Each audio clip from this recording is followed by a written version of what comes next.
In today's video, I'm going to share with you lovely guys on how to make thick pap like this.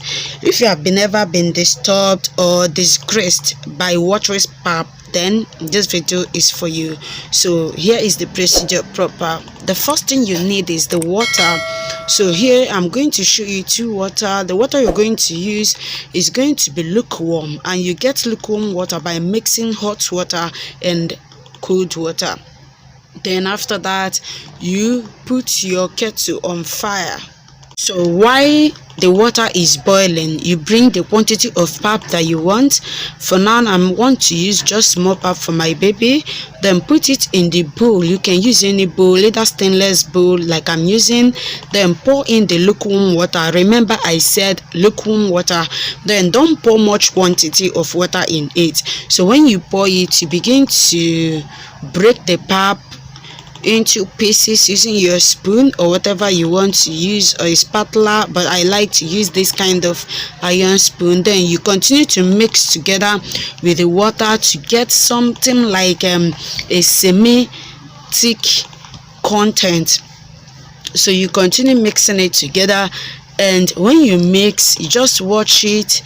Make sure that the water you are using is lukewarm water, especially if you bring the pap, if you just brought the pap out from the freezer or from the fridge. So look at the consistency of what I'm doing here. You will see that is neither watery nor too thick.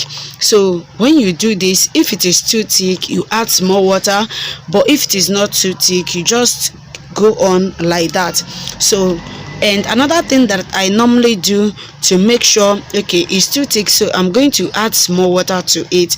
And remember, this water is still lukewarm, so add small water to it to make it a bit not really watery per se. So that's the exact thing I'm doing here. So do you see it now? Do you see the difference between the previous one and this one now? So, but when you are doing this, there is something that I normally tell people: try to keep small quantity of pap by the side. Say you are not the one that produced the pap yourself, say you bought it outside, try to keep a small quantity, so that if after preparing the initial first stage it becomes watery, then you're going to add that pap to it. Then by the time you are doing this, your water must have boiled.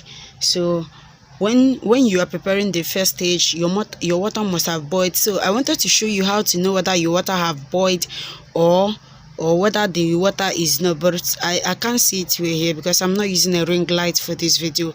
So but when your water boils, you see some bubbles inside the water when you open it, or you'll be seeing it making some sound. So after that, you take it directly from the fire straight to the table where you are making the pap. Then before you start pouring the water, you turn the pap with your spoon, then gently pour in the water, and don't pour in so fast. Pour it gently and in a slow motion, just like I'm doing here. And how to know when to stop is immediately it makes this kind of line that you saw here. Once it makes it, then you stop. That means your pap is ready for use. Then use your spatula. Can you see what I'm doing here? Can you see what I'm doing here? So that means this pap is thick. So but say that you just did your own pap and it's not thick, the best thing you will do is put the pap inside the boiling water and put it back on fire, then turn it. So I would have shown you here, but I didn't do it. Then after that, you gently turn your pap so that you are not going to have some bubbles, some bubbles inside it. So you see how I'm turning it, and this is how the pap looks like. This is just the final outcome of a good thick pap. So I'm going to dish it out now, and I'm using this just for my baby girl. So I'm going to dish out the quantity she's going to take now. After then, I'll put the remaining one inside the flask for for other uses, maybe in the afternoon. Having said that, guys, thank you for watching. If you're new to my channel, you're welcome, and in order not to miss other videos that I will put in future, kindly hit the subscribe button and the notification bell so that each time I put up a new video, YouTube will notify you. And see you. Please practice this and let me know. If you want to know actually whether this thing works, use lukewarm water and prepare it, and also use water that is not lukewarm.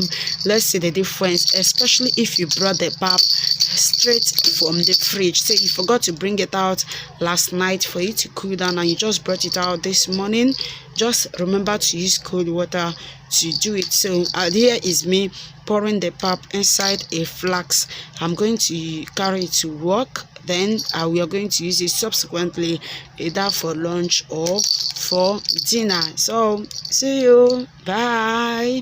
You can watch this video. I did a video on how to prepare okpa. People use okpa to eat pap well, so you can watch this video to know how to prepare your okpa. Afterwards, use it to eat your pap. Thank you, bye.